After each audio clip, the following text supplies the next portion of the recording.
সুপ্রিয় শিক্ষার্থীরা, সরকারি এডওয়ার্ড কলেজ পাবনার পদার্থবিজ্ঞান বিভাগের পক্ষ থেকে সকলকে স্বাগত জানাচ্ছি স্নাতক সমান তৃতীয় বর্ষ অনলাইন ক্লাসে। আজকে আমাদের ক্লাসটি হবে গাণিতিক পদার্থবিদ্যা কোর্সের উপরে, যার কোর্স কোড হচ্ছে 232713 এবং আমরা পড়ছিলাম হচ্ছে দ্বিতীয় অধ্যায় অর্থাৎ ফুরিয়ার ধারা ও সমাকল রূপান্তর। আমরা প্রথমেই দেখে আসবো যে সর্বশেষ অনলাইন ক্লাসে অর্থাৎ ফুরিয়ার ধারা এবং সমাকল রূপান্তরের উপরে পঞ্চম যে অনলাইন ক্লাস, সেই অনলাইন ক্লাসে আমরা কি কি শিখে এসেছি। আমাদের সর্বশেষ অনলাইন ক্লাসে আমরা প্রথমেই জেনে এসেছি হচ্ছে করাদ্দন্ত তরঙ্গ বা সটুথ ওয়েভ কি। আমরা সেটিকে গাণিতিকভাবে বিশ্লেষণ করেছি, গাণিতিক সমীকরণ প্রতিষ্ঠা করেছি। সেই সমীকরণ ব্যবহার করে আমরা আবার করাদ্দন্ত তরঙ্গ বা শর্ট ওয়েভের যে ফুরিয়ার সহগ, তিনটি ফুরিয়ার সহগ এ নট, এ এন এবং বিএন এর মান নির্ণয় করেছি এবং এই তিনটি সহগের মাধ্যমে আমরা করাদ্দন্ত তরঙ্গ অর্থাৎ সটুথ ওয়েভের যে ফুরিয়ার ধারা সেটি নির্ণয় করেছি এবং এই ফুরিয়ার ধারাটি ব্যবহার করে আমরা পরবর্তীতে লেখচিত্র অঙ্কনের মাধ্যমে নিশ্চিত হয়েছি যে আসলে এটি হচ্ছে করাদ্দন্ত তরঙ্গ বা সটুথ ওয়েভের ফুরিয়ার রূপান্তর। তাহলে প্রিয় শিক্ষার্থীরা, আমরা হচ্ছে এবার আজকের ক্লাসে প্রবেশ করব। আজকের ক্লাসে আমরা যেটি শিখবো সেটি হচ্ছে একমুখীকরণ বা রেকটিফিকেশনের ফুরিয়ার ধারা। আমরা ইতিপূর্বে পড়ে এসেছি, অর্থাৎ আমরা হচ্ছে উচ্চ মাধ্যমিক শ্রেণীতেও পড়ে এসেছি, আমরা হচ্ছে স্নাতক শ্রেণীতেও ইলেকট্রনিক্সের কোর্সে পড়ে এসেছি যে দিক পরিবর্তী প্রবাহ, যাকে আমরা এসি প্রবাহ হিসাবে চিনি, এবং একমুখী প্রবাহ ডিসি হিসাবে যাকে আমরা চিনি। একটি অল্টারনেটিং কারেন্ট আর একটি হচ্ছে ডিরেক্ট কারেন্ট। এদের মধ্যে একটি থেকে আরেকটিতে অর্থাৎ দিক পরিবর্তী প্রবাহ বা এসি থেকে একমুখী প্রবাহ বা ডিসিতে আসবার যে প্রক্রিয়া বা রূপান্তর করার যে প্রক্রিয়া, তাকে আমরা বলে থাকি একমুখীকরণ বা রেকটিফিকেশন। সাধারণত এক বা একাধিক ডায়োড ব্যবহার করে এই প্রক্রিয়াটি যান্ত্রিক উপায়ে করা হয়ে থাকে। রেকটিফিকেশন দুই প্রকারের হয়ে থাকে, একটির নাম হচ্ছে অর্ধ তরঙ্গ রেকটিফিকেশন, যাতে আমরা একটি মাত্র ডায়োড ব্যবহার করি, এবং আরেকটি পদ্ধতি আছে যার নাম হচ্ছে পূর্ণ তরঙ্গ রেকটিফিকেশন, সেক্ষেত্রে দুইটি বা চারটি ডায়োড ব্যবহার করা হয়ে থাকে। তাহলে প্রিয় শিক্ষার্থীরা, আমরা আবার একটু মনে করে নেই যে অর্ধ তরঙ্গ রেকটিফিকেশনের ক্ষেত্রে আমাদের অবস্থাটি হচ্ছে এমন, অর্থাৎ আমরা একটি পূর্ণাঙ্গ এসি সিগন্যাল একটি সাইনোসয়েডাল সিগন্যাল ইনপুট হিসাবে দেই এবং রেকটিফিকেশনের পরে দেখি আমরা শুধুমাত্র পজিটিভ অর্ধচক্র বা নেগেটিভ অর্ধচক্র, অর্থাৎ যে কোনো এক অর্ধচক্রকে আমরা পাই, বাকি অর্ধচক্রের সময় আমাদের আউটপুট থাকে শূন্য। এই যে আমরা পূর্ণ তরঙ্গ ইনপুট দিয়ে আমরা তার অর্ধেকটা পেলাম, সে কারণে একে বলা হয় অর্ধ তরঙ্গ রেকটিফিকেশন। একইভাবে আমাদের আরো এক ধরনের রেকটিফিকেশন রয়েছে, যাকে আমরা বলে থাকি পূর্ণ তরঙ্গ রেকটিফিকেশন। পূর্ণ তরঙ্গ রেকটিফিকেশনের ক্ষেত্রে দেখো, আমাদের পূর্ণ একটি তরঙ্গ ইনপুট দিয়ে আমরা কিন্তু পূর্ণ একটি তরঙ্গই আউটপুট পাচ্ছি, তবে পুরোটুকুই যে কোনো একদিকে। যে এখানে কিন্তু ধনাত্মক এবং ঋণাত্মক দুই অর্ধচক্র রয়েছে, এখানে প্রতিটি চক্রই ধনাত্মক, প্রতিটি অংশই ধনাত্মক, এবং এখানে আমরা এই কারণে এখানে কোনো অপচয় হচ্ছে না, এখানে আমরা পূর্ণ তরঙ্গটি রেকটিফিকেশনের পরে একমুখী আকারে ফেরত পাচ্ছি। তাহলে প্রিয় শিক্ষার্থীরা, আজকে আমরা প্রথমেই যেটি পড়বো সেটি হচ্ছে অর্ধ তরঙ্গ রেকটিফিকেশন বা হাফ ওয়েভ রেকটিফিকেশন। একটু আগে আমরা হাফ ওয়েভ রেকটিফিকেশনের ছবিটি দেখেছি, সেটি হচ্ছে এমন দেখতে। যেহেতু এখানে আমরা আসলে এটি ব্যবহার করে থাকি তড়িৎ প্রবাহের ক্ষেত্রে, সে কারণে আমরা ওয়াই অক্ষে এখানে ব্যবহার করছি তড়িৎ প্রবাহ আই, এবং এক্স অক্ষে আমরা ব্যবহার করছি থিটা, যেখানে থিটা নিজে আবার টি এর একটি ফাংশন, অর্থাৎ থিটা সমান সমান ওমেগা টি। তাহলে আমরা যদি এভাবে একটি গ্রাফ নির্ণয় করি, দেখবো আমরা এই যে প্রথম অর্ধচক্রের এর মান আছে ধনাত্মক অর্ধচক্রে, পরের অংশের জন্য এর মান শূন্য, আবার এই যে প্রথম অর্ধ পর্যায়কালের জন্য এর মান সাইনের মানের মতো, পরের অংশটুকু আবার শূন্য, এভাবেই এটি অসীম পর্যন্ত চলতে থাকবে। তাহলে এই যে আমরা বললাম যে কোনো রেকটিফিকেশন প্রক্রিয়া থেকে, অর্থাৎ আমরা যখন অর্ধ তরঙ্গ রেকটিফিকেশন করছি, হাফ ওয়েভ রেকটিফিকেশন করছি, এই প্রক্রিয়া থেকে প্রাপ্ত যে প্রবাহ মাত্রা আই, তাকে যদি পর্যায়বৃত্ত অপেক্ষক ওয়াই হিসাবে প্রকাশ করতে যাই, তাহলে আমরা এভাবে প্রকাশ করতে পারবো যে আই সমান সমান ওয়াই সমান সমান আই এম সাইন থিটা। এখানে আই এম বলতে কি বোঝাচ্ছি, এখানে আই এম হচ্ছে এই যে এই বরাবর আই এর সর্বোচ্চ যে মান, অর্থাৎ যে পিক কারেন্ট, যে সর্বোচ্চ যে প্রবাহ মাত্রা আমরা পাচ্ছি, তাকে আমরা প্রকাশ করছি আই এম দ্বারা। এটি কখন হচ্ছে, এটি হচ্ছে 0 থেকে পাই পর্যন্ত এই সময়কালের জন্য, এই পর্যায়কালের, এই পর্যায়ের জন্য। তাহলে আমাদের 0 less than equal to theta less than equal to pi হলে আমরা পাবো আই সমান সমান ওয়াই সমান সমান আই এম সাইন থিটা। আর পরবর্তী অংশে অর্থাৎ পাই থেকে 2 পাই পর্যন্ত পরবর্তী অর্ধচক্রের ক্ষেত্রে আমরা কি পাচ্ছি, সেক্ষেত্রে আমাদের আই বা ওয়াই এর মানটি হচ্ছে শূন্য। কখন, আমাদের যখন pi less than equal to theta less than equal to 2 pi এই সীমার মধ্যে আছে। তাহলে প্রিয় শিক্ষার্থীরা, এই যে এখানে আমরা যা পেলাম, আমরা কিন্তু অর্ধ তরঙ্গ রেক্টিফিকেশনের যে গাণিতিক সম্পর্ক, অর্থাৎ এই যে থিটার সঙ্গে আই এর যে সম্পর্ক, সেটি কিন্তু পেয়ে গিয়েছি। এটুকু ব্যবহার করে আমরা এবার ফুরিয়ারের যে সহগগুলো রয়েছে সেই ফুরিয়ার সহগ নির্ণয় করব, এবং ফুরিয়ার সহগ একবার পেয়ে গেলে আমরা কিন্তু ফুরিয়ার ধারাটিও গঠন করতে পারবো। তাহলে প্রিয় শিক্ষার্থীরা, আমরা প্রথমেই ফুরিয়ার সহগগুলোর মধ্যে প্রথম যেটি অর্থাৎ এ নট সেটিকে নির্ণয় করব। আমরা জানি যে এ নট বাই টু সমান সমান 1/2 পাই, এই যে integration of y d theta, যেখানে আমাদের সীমাটি হচ্ছে এই যে 0 থেকে শুরু করে একটি পর্যায়কাল পরিমাণ। এখানে আমরা একটু আগেই দেখছি যে এর পর্যায়কাল হচ্ছে 2 পাই, অতএব আমাদের এখানে সীমাটি হবে 0 থেকে 2 পাই পর্যন্ত। এখন এই যে ইন্টিগ্রেশনটি আমরা হচ্ছে একটু দুটি অংশে ভাগ করে নেব। আমরা প্রথমে সীমাটি হচ্ছে 0 থেকে পাই পর্যন্ত নেব, এবং পরের অংশে পাই থেকে 2 পাই পর্যন্ত নেব। দেখো এখানে 0 থেকে যেখানে শেষ হলো, পাইতে গিয়ে শেষ হলো, এখানে কিন্তু আবার ঠিক পাই থেকেই শুরু হচ্ছে এবং 2 পাইতে গিয়ে শেষ হচ্ছে। অর্থাৎ আমরা কিন্তু আসলে দুটি অংশে ভাগ করে নিলেও আমরা আসলে এই পুরো সীমাটি নিয়েছি, যে 0 থেকে শুরু হয়ে 2 পাইতে গিয়ে শেষ হচ্ছে। আমরা এটিকে দুভাগে কেন ভাগ করলাম?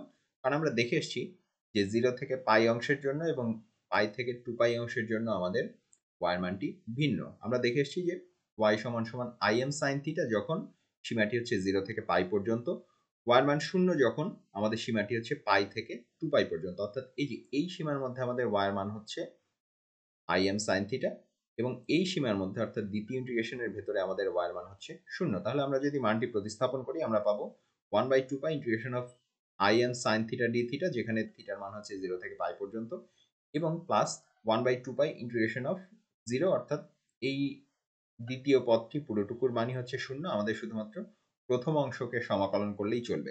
তাহলে প্রথম অংশকে সমাকলন করলে আমরা কি পাই? সাইন থিটাকে সমাকলন করলে আমরা পাই হচ্ছে minus cos theta. Minus cos থিটার মধ্যে আমরা যদি এই মানগুলো বসিয়ে দিই, মাইনাস থিটার মান হচ্ছে একবার পাই, কস পাই হচ্ছে -1, সামনে যেহেতু একটি -1 রয়েছে, অর্থাৎ মাইনাসে মাইনাসে প্লাস, এখানে আমরা পাবো 1, এবং এখানে হচ্ছে মাইনাস অফ মাইনাস কস 0, কস 0 মান হচ্ছে 1, এটিও মাইনাসে মাইনাসে প্লাস, অর্থাৎ এখানে আমরা সব মিলিয়ে পেলাম হচ্ছে 2, 1 প্লাস 1 অর্থাৎ 2। তাহলে এখানে দেখো কি ছিল, এখানে ছিল হচ্ছে im ডিভাইডেড বাই 2 পাই, এবং এখান থেকে আমরা পেলাম 2। তাহলে এই 2 এবং নিচের যে হরে যে 2 ছিল, এই দুটি সংখ্যা কাটাকাটি চলে যাবে, এই দুটি সংখ্যা ক্যান্সেল হয়ে গেলে আমরা পাবো হচ্ছে im ডিভাইডেড বাই পাই। তাহলে প্রিয় শিক্ষার্থীরা, দেখো আমরা কিন্তু প্রথম যে ফুরিয়ার সহগ এ নট সেটি কিন্তু পেয়ে গিয়েছি, অর্থাৎ আমরা পেয়ে গিয়েছি যে এ নট বাই 2 সমান সমান im ডিভাইডেড বাই পাই। এবারে আমরা নির্ণয় করব হচ্ছে দ্বিতীয় ফুরিয়ার সহগ অর্থাৎ an। আমরা an এর গাণিতিক সমীকরণটি জানি যে an সমান সমান 1/পাই integration of 0 to 2 pi y cos n theta d theta. ঠিক আছে? তাহলে আমাদের এই যে এখানে যেহেতু আমাদের y এর মানটি আমরা একটু আগে দেখে এসেছি, আমাদের y এর মানটি দুটি আলাদা সীমার জন্য ভিন্ন ভিন্ন মান ধারণ করে। সেটি 0 থেকে পাই পর্যন্ত তার মান একরকম, পাই থেকে 2 পাই পর্যন্ত তার মানটি আরেক রকম।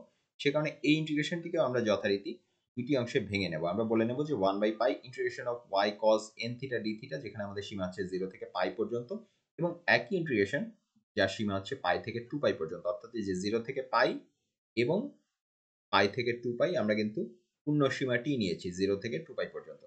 তাহলে আমরা একটু আগে যে দেখে এসেছিলাম যে প্রথম সীমার মধ্যে অর্থাৎ 0 থেকে পাই সীমার মধ্যে y এর মান হচ্ছে im sin থিটা, এবং পাই থেকে 2 পাই এই সীমার মধ্যে আমাদের y এর মান হচ্ছে 0। অর্থাৎ এই যে এই ক্ষেত্রে যেখানে আমাদের সীমাটি 0 থেকে পাই, এখানে আমাদের y এর মান হচ্ছে im sin থিটা, এবং যেখানে আমাদের সীমাটি হচ্ছে পাই থেকে 2 পাই, এখানে আমাদের y এর মানটি হচ্ছে 0।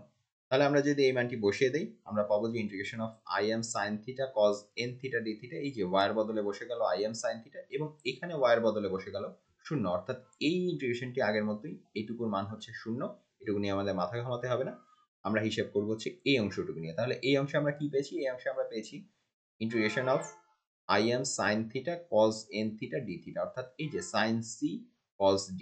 এখন ত্রিকোণমিতি থেকে আমরা শিখে এসেছি যে sin c cos d মানে হচ্ছে sin half sin c plus d plus sin c minus d। এই যে এটি c এবং এটি d হলে এই যে sin c plus d plus sin c minus d। এখন এই যে থিটার সাথে যখন আমরা n থিটা যোগ করছি, এটিকে আমরা কমন নিয়ে একবারে লিখতে পারি যে sin of n plus 1 theta, এবং এখানেও আমরা থিটা কমন নিয়ে লিখতে পারি sin of n minus 1 theta. এখন sin থিটাকে আমরা যখন ইন্টিগ্রেশন করছি, আমরা ফলাফলটি পেয়ে থাকি হচ্ছে মাইনাস অফ cos থিটা। এখন এখানে যেহেতু সাইনের একটি সহগ রয়েছে, একটি ধ্রুব গুণিতক রয়েছে, ইন্টিগ্রেশনের ক্ষেত্রে এই ধ্রুব রাশিটি দ্বারা আমরা ভাগ করে থাকি, সে কারণে আমরা ফলাফল পাবো যে সাইন n+1 থিটাকে ইন্টিগ্রেশন করলে আমরা পাবো minus cos of n+1 theta divided by n+1, অর্থাৎ এই যে minus cos of 1 + n theta divided by 1 + n, এবং একইভাবে এই অংশটুকুকে ইন্টিগ্রেশন করলে আমরা পাবো cos of 1 - n theta divided by 1 - n। তাহলে প্রিয় শিক্ষার্থীরা, এবং এই যে im/2π তো আগে থেকে বাইরে ছিল, এবং এখানে আমাদের একটি সীমা রয়েছে, সীমাটির মান আমরা এখানে বসিয়েছি কত, 0 থেকে π পর্যন্ত। তাহলে আমরা কি পেলাম, আমরা পেলাম যে am এর মান হচ্ছে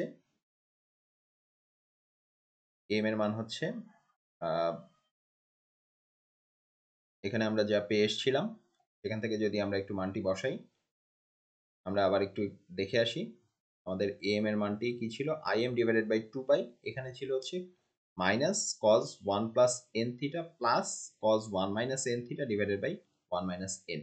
এই যে এই অংশটুকু আমরা যদি লসাগু করে একবারে বীজগাণিতিক যোগ প্রক্রিয়ার মাধ্যমে এদের বীজগাণিতিক যোগ বিয়োগ সাধন করি, তাহলে এদের নিচে লসাগু হবে 1 + n গুণ 1 - n, অর্থাৎ এই যে এই 1 - nটি এর সঙ্গে গুণ হবে, প্লাস এই 1 + nটি এই ডান পাশের অংশের সাথে গুণ হবে। অর্থাৎ আমরা সব মিলিয়ে যেটি পাবো, এই যে এখানে হচ্ছে এই যে 1 - n থেকে এসছে n cos 1 + n theta minus cos 1 + n theta, plus এরপরে আবার হচ্ছে এই অংশটুকু, এই যে এটুকু হচ্ছে cos 1 - n থিটা, এটা হচ্ছে 1 এর জন্য, এবং n cos 1 - n থিটা এটি হচ্ছে এই যে এই n এর জন্য। ঠিক আছে, আমরা হচ্ছে গুণ করে একবারে দেখিয়েছি। এখন এখানে দেখো, এখানে যে দুটি অংশ, তার মধ্যে একটি অংশের সঙ্গে হচ্ছে n আছে, এই যে এখানে n আছে এবং এখানে n আছে, n অংশ যুক্ত অংশ দুটিকে আমরা যদি কমন নিয়ে একসাথে নিয়ে আসি, এখানে আমরা পাবো cos of 1 + n থিটা এবং cos of 1 - n থিটা, অর্থাৎ cos a cos a plus cos b।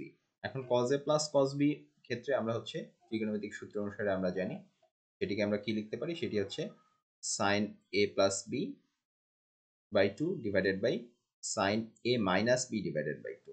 তাহলে এই যে দুটি অংশ দেখো, 1 + n প্লাস 1 - n, এই দুটি যদি আমরা যোগ করি তাহলে n কাটা থাকে হচ্ছে 2 ডিভাইডেড বাই 2 মানে হচ্ছে 1, অর্থাৎ এই যে sin থিটা। এবং আমরা যখন 1 + n থেকে 1 - n কে বিয়োগ করব, তখন 1 এবং 1 কাটাকাটি যাবে, এবং n n অর্থাৎ 2n, তখন সেটি হবে হচ্ছে 2n ডিভাইডেড বাই 2, অর্থাৎ এই যে n থিটা। তাহলে আমরা পেলাম এই যে এই অংশ এবং এই অংশকে একত্রিত করে আমরা পেলাম 2n sin n theta sin theta. একইভাবে এই যে n বিহীন যে অংশ, এখানে কি আছে, এখানে আছে cos 1 - n থিটা এবং মাইনাস cos 1 + n থিটা, অর্থাৎ এই যে cos a minus cos b। তাহলে cos a minus cos b এর ক্ষেত্রে সেটি হবে হচ্ছে cos of a + b/2 এবং cos of a - b/2, আগের মতোই a - b এবং a + b করে আমরা হচ্ছে একবার n থিটা পাবো, আরেকবার হচ্ছে থিটা পাবো। তাহলে সব মিলিয়ে আমরা পেলাম im/2π 2n sin n theta sin theta plus 2 cos n theta cos theta divided by n+1 into n-1, এবং আমাদের সীমাটি হচ্ছে 0 থেকে শুরু করে পাই পর্যন্ত। অর্থাৎ এই যে আমরা এত বিশাল একটি রাশি পেয়েছি, এর মধ্যে আমরা একবার পাই এর মান বসাবো, এর থিটার বদলে একবার পাই বসাবো, একবার থিটার বদলে 0 বসাবো। তাহলে এখন আমরা যদি দেখো, এই যে এখানে আমরা এটি কোথা থেকে পেলাম, এটি আমরা পেয়েছিলাম হচ্ছে এই অংশ থেকে, এই যে im/2π, এই দুটি অংশকেই বীজগাণিতিকভাবে যোগ বিয়োগ করে আমরা এই অংশটি পেলাম, এবং এই অংশটিকে আমরা আবার একটু ত্রিকোণমিতির শর্ত ব্যবহার করে, ত্রিকোণমিতির সূত্র ব্যবহার করে আমরা হচ্ছে এই আকৃতিতে নিয়ে আসতে পারলাম।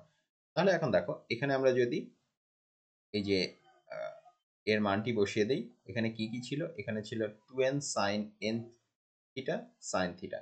সাইনের অংশটিতে আমরা যখন পাই এবং 0 বসাবো, sin পাই এর মানও 0, sin 0 এর মানও 0, অর্থাৎ এই যে প্রথম যে অংশটুকু, এটুকু কিন্তু দুই সীমার জন্যই এর মান হচ্ছে 0।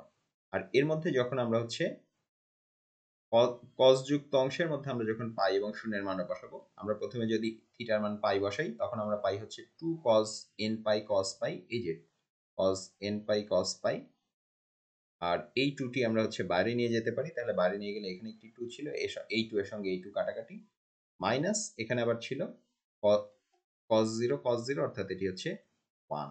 তাহলে এই যে দেখো এখানে আমরা যখন সীমার মানটি বসিয়ে দিয়েছি আমরা পেলাম cos n পাই cos পাই, এই যে cos n pi cos pi minus cos n0 cos 0, cos n0 cos 0 মানে হচ্ছে 1। তাহলে এই যে এটি হচ্ছে 1, অর্থাৎ আমরা পেলাম যে cos n pi cos pi minus 1 divided by n plus 1 into n minus 1। এখন এখানে যে অবস্থাটি দেখো n এর বিভিন্ন মানের জন্য, এখানে যেহেতু একটি cos n পাই রয়েছে, n এর জোড় সংখ্যক মানের জন্য এর অবস্থাটি একরকম হবে, n এর বেজোড় সংখ্যক মানের জন্য এর অবস্থাটি আরেক রকম হবে। n এর মান যদি বেজোড় হয়ে থাকে তাহলে দেখো n এর মান বেজোড় হলে এটির মান 1, এটির মানও 1, তখন এটির n এর মান বেজোড় হলে হচ্ছে -1, দুঃখিত, এটির মানও তখন -1, এটির মানও তখন -1, অর্থাৎ -1 এবং -1 মিলে হবে হচ্ছে 1, 1 - 1 মানে হচ্ছে 0, অর্থাৎ বেজোড়ের জন্য এই পুরো রাশিটি কিন্তু 0 হয়ে যাচ্ছে। আর n এর মান যখন জোড় সংখ্যক তাহলে cos n পাই এটির মান হচ্ছে তখন 1, cos পাই এর মান হচ্ছে 1, অর্থাৎ এই পুরো অংশটুকুর মান হয়ে যাচ্ছে -1, -1 -1 মানে হচ্ছে টোটাল -2। তাহলে আমরা যদি দেখি এখানে কি পেলাম, যখন n এর মান জোড় সংখ্যক অর্থাৎ n এর মান যখন 2, 4, 6 ইত্যাদি, তখন দেখো এই যে এই অংশটুকুর মান হয়ে যাচ্ছে 1, অর্থাৎ উপরে লবে মোট যতটুকু আছে সেটি হচ্ছে -1 অর্থাৎ -2। এই যে এই -টুকু আমরা বাইরে এনে রেখেছি, তাহলে আমরা তখন পাবো 2im divided by pi into n plus 1 into n minus 1। কখন? যখন n এর মান হচ্ছে 2, 4, 6, 8, 10 ইত্যাদি জোড় সংখ্যা, এবং যদি n এর মান কখনো বেজোড় হয় তখন এইটুকুর মান হয়ে যাচ্ছে 1, অর্থাৎ 1 - 1 সমান 0, অর্থাৎ এই পুরো রাশিটির মান তখন 0। কখন? যখন n এর মান হচ্ছে 1, 3, 5, 7, 9, 11 ইত্যাদি বিভিন্ন বেজোড় সংখ্যা। ঠিক আছে? তাহলে জোড় সংখ্যার জন্য আমরা একরকম মান পাচ্ছি, বেজোড় সংখ্যার জন্য আরেক রকম পাচ্ছি। তাহলে আমরা হচ্ছে হাফ ওয়েভ রেকটিফিকেশনের জন্য দ্বিতীয় যে ফুরিয়ার সহগ অর্থাৎ an সেটি নির্ণয় করে ফেললাম। এবারে আমরা হচ্ছে ফুরিয়ারের সর্বশেষ যে সহগ অর্থাৎ bn সেটিকে নির্ণয় করব।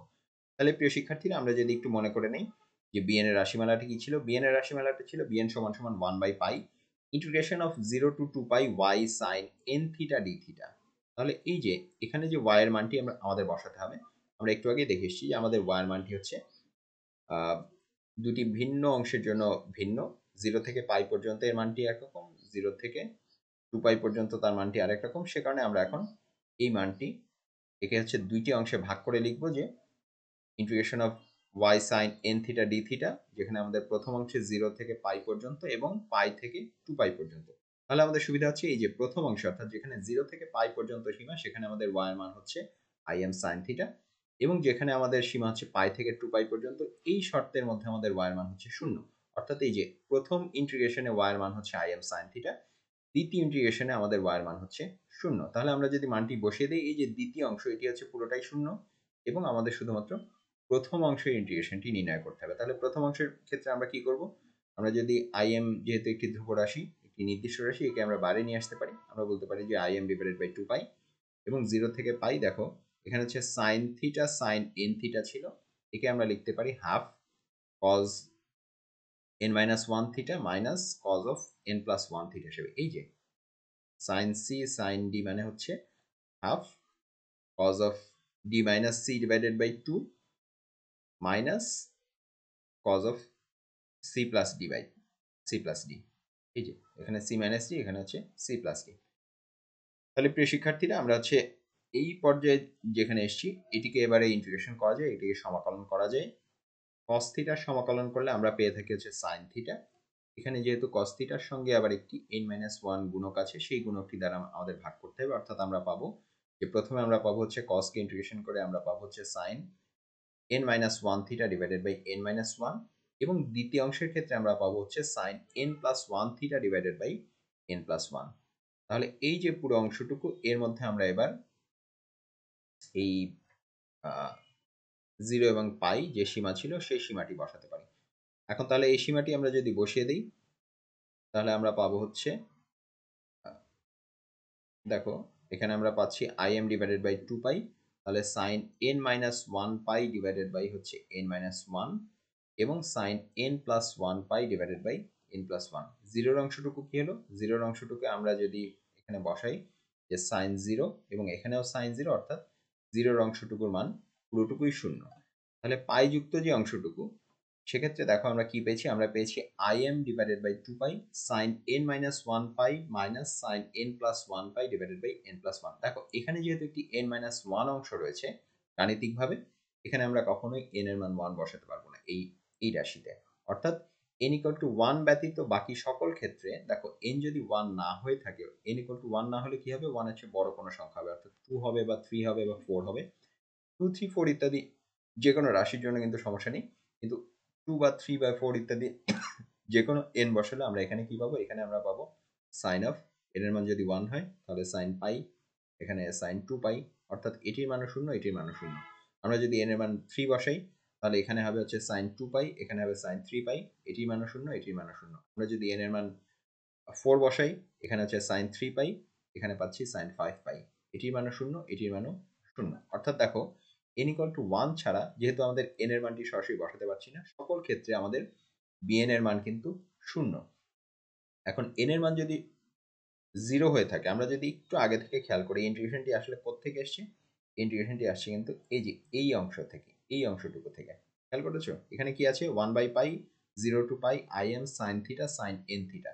তাহলে n ইকুয়াল টু 1 এর জন্য যদি আমরা এই অংশ থেকে আবার শুরু করি, n এর মান 1 হলে আমরা কি পাবো, 1 by pi 0 to pi im sin theta sin theta. ঠিক আছে, তাহলে এটিকে যদি আমরা ইন্টিগ্রেশন করি n ইকুয়াল টু 1 এর জন্য আমরা কি পাবো, b1 মানে হচ্ছে 1 by pi integration of 0 to pi im sin theta sin theta. sin theta sin theta মানে হচ্ছে, এটিকে আমরা লিখতে পারি যে half 1 minus cos 2 theta d theta. তাহলে আমরা যদি এই যে এটি হচ্ছে 2 sin থিটা, অর্থাৎ 2 sin থিটা মানে আমরা জানি 2 sin থিটা মানে হচ্ছে হাফ 1 মাইনাস cos 2 থিটা।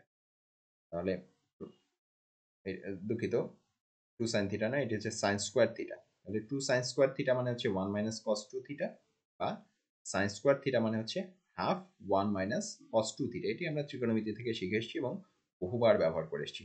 তাহলে এই যে অংশটি, এটিকে আমরা এবার ইন্টিগ্রেশন করতে পারি।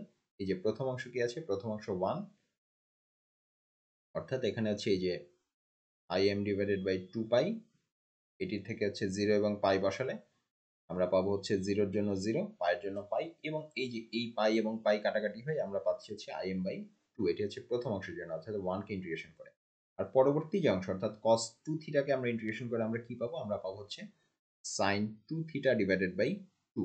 এবং এই যে সামনে আমাদের সহগটি ছিল এই যে im divided by 2 pi, integration করে আমরা পেলাম sin 2 থিটা ডিভাইডেড বাই 2। অর্থাৎ sin 2 থিটা ডিভাইডেড বাই 2 এর মধ্যে যদি আমরা এখন এই যে এই সীমার মানটি বসাই, থিটার মান 0 বসালেও sin 0 অর্থাৎ তার মান 0, থিটার মান পাই বসালেও sin পাই তার মানও 0, অর্থাৎ এই পুরো অংশটুকু হচ্ছে 0। তাহলে আমরা কি পেলাম, আমরা পেলাম যে b1 অর্থাৎ bn এর বাকি অংশ যেহেতু 0, অর্থাৎ এটি আসলে আমাদের bn এর মান, যে আমাদের bn এর মান হচ্ছে im ডিভাইডেড বাই 2। তাহলে প্রিয় শিক্ষার্থীরা, আমরা কিন্তু প্রতিটি ফুরিয়ার সহগ নির্ণয় করে ফেলেছি। আমরা এক নজরে একটু দেখে নেই যে আমরা কি কি ফুরিয়ার সহগ পেলাম। আমরা প্রথমে কি পেলাম, আমরা প্রথমে পেয়েছি, আমরা প্রথম যে ফুরিয়ার সহগ অর্থাৎ a নট, সেটির ক্ষেত্রে আমরা পেয়েছি যে a নট বাই 2 সমান সমান im ডিভাইডেড বাই পাই। আমরা আগেই বলেছিলাম যে এখানে im বলতে আমরা বোঝাচ্ছি সর্বোচ্চ যে প্রবাহ মাত্রা সেটিকে, অর্থাৎ পিক কারেন্টকে। তাহলে a নট বাই 2 সমান সমান im বাই পাই। এরপরে আমরা পাচ্ছি an এর মানটি দুই শর্তে দুই রকম। n এর মান যদি বেজোড় হয়, বেজোড় n এর জন্য অর্থাৎ 1 3 5 7 ইত্যাদি মানের জন্য আমাদের an এর মান হচ্ছে 0, এবং জোড় সংখ্যক মানের জন্য অর্থাৎ n এর মান যখন 2 4 6 8 ইত্যাদি, তখন আমাদের n এর মান হচ্ছে minus 2im divided by pi n plus 1 into n minus 1। এটি কখন, এই মানটি আমরা পাবো যখন n এর মান হচ্ছে 2 4 6 8 ইত্যাদি জোড় সংখ্যা। তাহলে আমরা n এর মানটি পেলাম, এবং সর্বশেষ যে ফুরিয়ার সহগ অর্থাৎ bn এর মানটিও আমরা নির্ণয় করেছি যে bn সমান সমান im ডিভাইডেড বাই 2। আমরা কি পেয়েছি, bn এর মানটি পেয়েছি im ডিভাইডেড বাই 2। তাহলে আমরা যদি এবার একটু মনে করে দেখি যে আমাদের যে ফুরিয়ার ধারা, ফুরিয়ার ধারার চেহারাটি বা ফুরিয়ার অনুক্রমটি কেমন ছিল। ফুরিয়ার ধারাটি ছিল y সমান সমান a not divided by 2 plus summation of a n cos n omega t, যখন আমাদের n এর মান হচ্ছে 1 থেকে শুরু করে ইনফিনিটি পর্যন্ত, plus summation of b n sin n omega t, যেখানে আমাদের এন এর মান হচ্ছে 1 থেকে অসীম পর্যন্ত, ইনফিনিটি পর্যন্ত। তাহলে এখানে আমাদের এই ধারাটি নির্ণয় করবার জন্য আমাদের কি কি প্রয়োজন? আমাদের প্রয়োজন হচ্ছে এ নট এর মান প্রয়োজন, এ এন এর মান প্রয়োজন এবং বি এন এর মান প্রয়োজন। এই তিনটি যদি আমাদের জানা থাকে তাহলেই আমরা কিন্তু সংশ্লিষ্ট ফুরিয়ার অনুক্রম বা সংশ্লিষ্ট ফুরিয়ার ধারাটি নির্ণয় করতে পারবো বা নির্মাণ করতে পারবো। তাহলে প্রিয় শিক্ষার্থীরা, আমরা একটু আগে কিন্তু সেটি করে এসেছি। আমরা তিনটি যে অর্ধ তরঙ্গ রেকটিফিকেশনের জন্য যে তিনটি ফুরিয়ার সহগ, সেই তিনটি ফুরিয়ার সহগকে আমরা নির্ণয় করেছি। আমরা পেয়েছি যে a0/2 সমান সমান im ডিভাইডেড বাই পাই। আমরা নির্ণয় করেছি যে an সমান সমান 0 যখন n এর মান 1357 এবং an সমান সমান -2im divided by pi into n plus 1 into n minus 1, কখন? যখন n এর মান 246 ইত্যাদি জোড় সংখ্যা। এবং সবশেষে আমরা এটিও পেয়েছি যে bn সমান সমান im ডিভাইডেড বাই 2। তাহলে এই যে তিনটি a0/2 সমান সমান im বাই পাই, an সমান সমান এই রাশিটি এবং bn সমান সমান im বাই 2, এদেরকে যদি আমরা এখানে এখানে এবং এখানে প্রতিস্থাপন করি, আমরা যে ফুরিয়ার অনুক্রমটি পাবো সেটি হবে অর্ধ তরঙ্গ রেকটিফিকেশনের ফুরিয়ার ধারা। তাহলে আমরা যদি ফুরিয়ার অনুক্রমে এই ধ্রুব পদগুলোর মান বসিয়ে দিই, অর্থাৎ এ নট, an এবং bn এর মানগুলো যদি বসিয়ে দিই, আমরা পাবো i সমান সমান im। এই যে এখানে im দেখো প্রতি অংশেই im কমন, সেখানে আমরা im একবারে বাইরে এনে লিখলাম। এই যে এখানে ছিল im বাই পাই, সেখানে তাহলে im বাইরে নিয়ে আসলে কি থাকবে? 1 বাই পাই। এখানে কি ছিল? এখানে ছিল হচ্ছে এই যে an এর জন্য ছিল এই অংশটুকু, আর bn এর জন্য bn এর অংশটুকুই আমরা আগে এনে লিখেছি। bn এর দেখো bn এর সাথে কি ছিল? sin n omega t। তাহলে এখানে দেখো আমরা bn এর কিন্তু সবগুলো মান পাইনি। আমরা কখন পেয়েছি? আমরা শুধুমাত্র একটি মাত্র মান পেয়েছি যখন n equal to 1 এর জন্য। n এর বাকি সব মানের জন্য আমাদের b এর মান কিন্তু 0। অর্থাৎ এই যে এখানে আমরা এখান থেকে যে রাশিটি পাবো, এখানে n এর মান শুধুমাত্র 1 থাকবে, অর্থাৎ b1 থাকবে। b1 এর মান হচ্ছে im বাই 2 এবং n equal to 1 হলে এটির মান হয় sin ওমেগা t। এই যে এখানে আমরা তাই লিখেছি 1/2।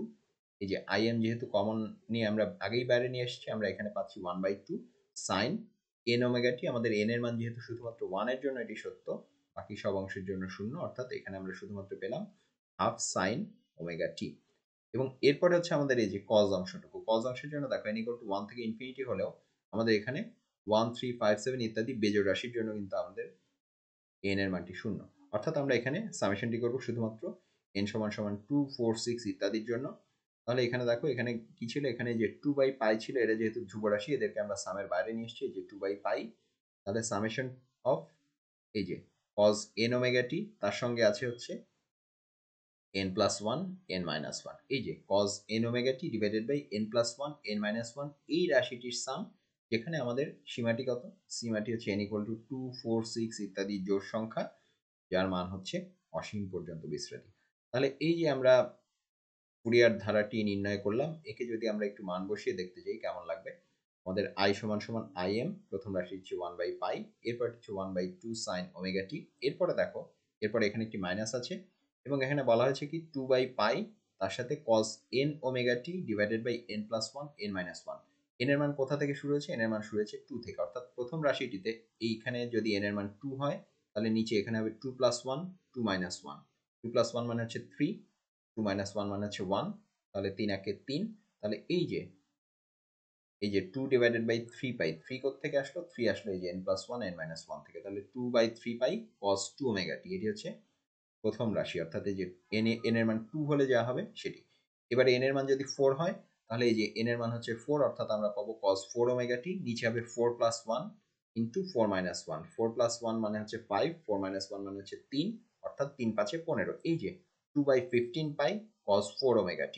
এরপরে n এর মান যদি 6 হয়, তাহলে এখানে হবে হচ্ছে cos 6 ওমেগা t এবং এখানে তখন হবে হচ্ছে 6 প্লাস 1 ইন্টু 6 মাইনাস 1। 6 প্লাস 1 মানে 7, 6 মাইনাস 1 হচ্ছে 5, অর্থাৎ 5 সাথে 35। এই যে এখানে 2 divided by 35 pi cos 6 omega t।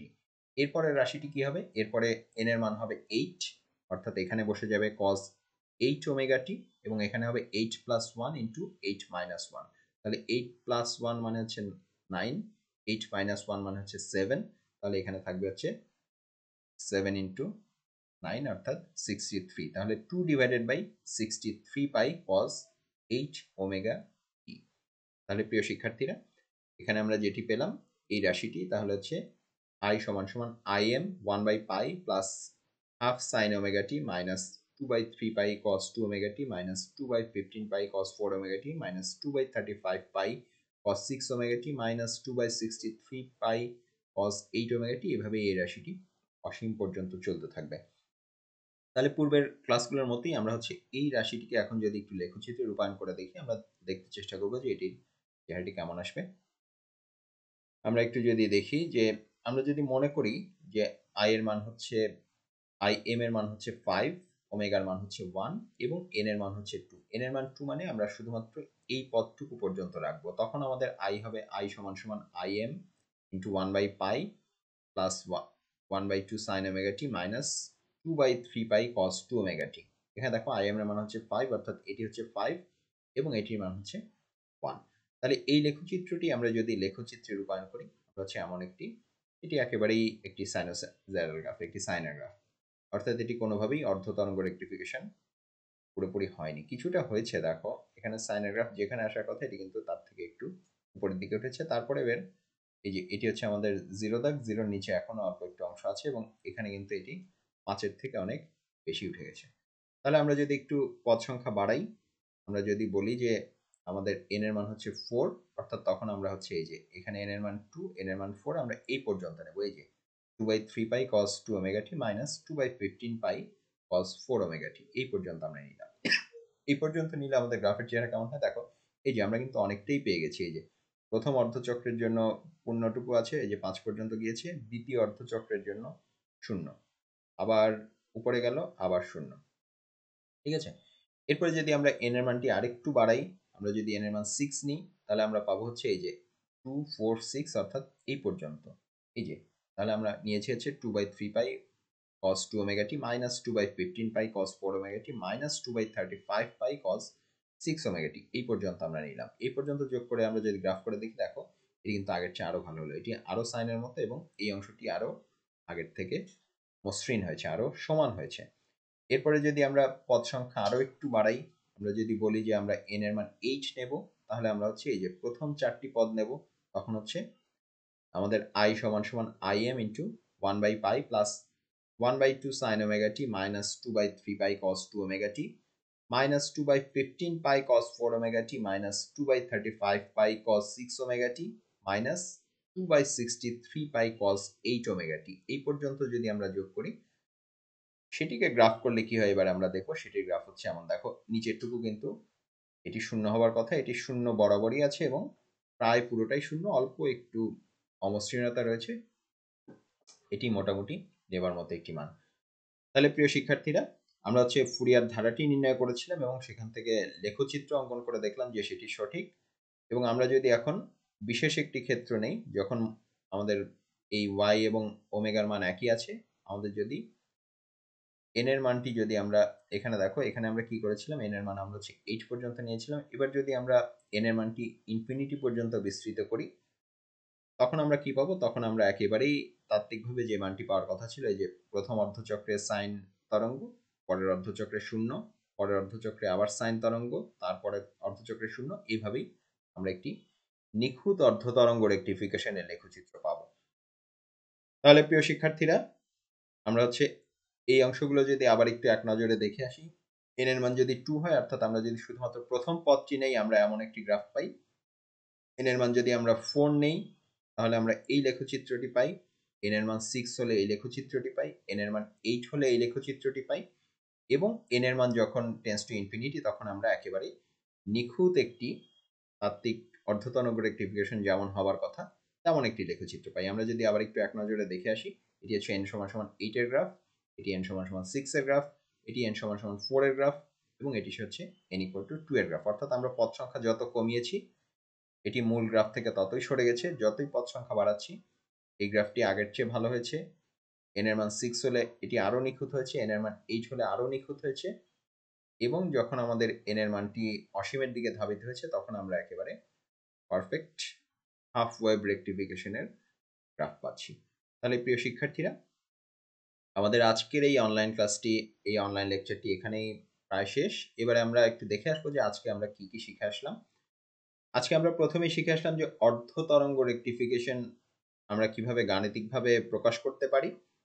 সেই অর্ধতরঙ্গ রেকটিফিকেশন যে গাণিতিক রূপায়ণ সেটিকে ব্যবহার করে আমরা হচ্ছে অর্ধতরঙ্গ রেকটিফিকেশনের জন্য ফুরিয়ার সহগ এ নট, এ এন এবং বিএন কে নির্ণয় করেছি এবং এই তিনটি ফুরিয়ার সহগ এ নট, এ এন এবং বিএন কে ব্যবহার করে আমরা অর্ধতরঙ্গ রেকটিফিকেশনের যে ফুরিয়ার ধারা সেটিকে নির্ণয় করেছি এবং এই ফুরিয়ার ধারাটি নির্ণয় করবার পরে সেই ফুরিয়ার ধারা হতে আমরা অর্ধতরঙ্গ রেকটিফিকেশনের যে লেখচিত্রে রূপায়ণ সেটিও চেক করে দেখেছি যে আসলেই আমরা যে ধারাটি নির্ণয় করেছি সেটি থেকে অর্ধতরঙ্গ রেকটিফিকেশনের লেখচিত্রটি পাওয়া যায় এবং আমরা এটিও খেয়াল করলাম যে আমরা পদ সংখ্যা যত বৃদ্ধি করব আমাদের অর্ধতরঙ্গ রেকটিফিকেশনের লেখচিত্রটি ততই নিখুঁত হবে।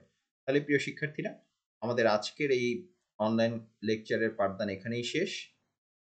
সবাই সুস্থ থাকো, নিরাপদে থাকো এবং স্বাস্থ্যবিধি মেনে চলে পরিবারের সকলকে নিয়ে নিরাপদে থাকো।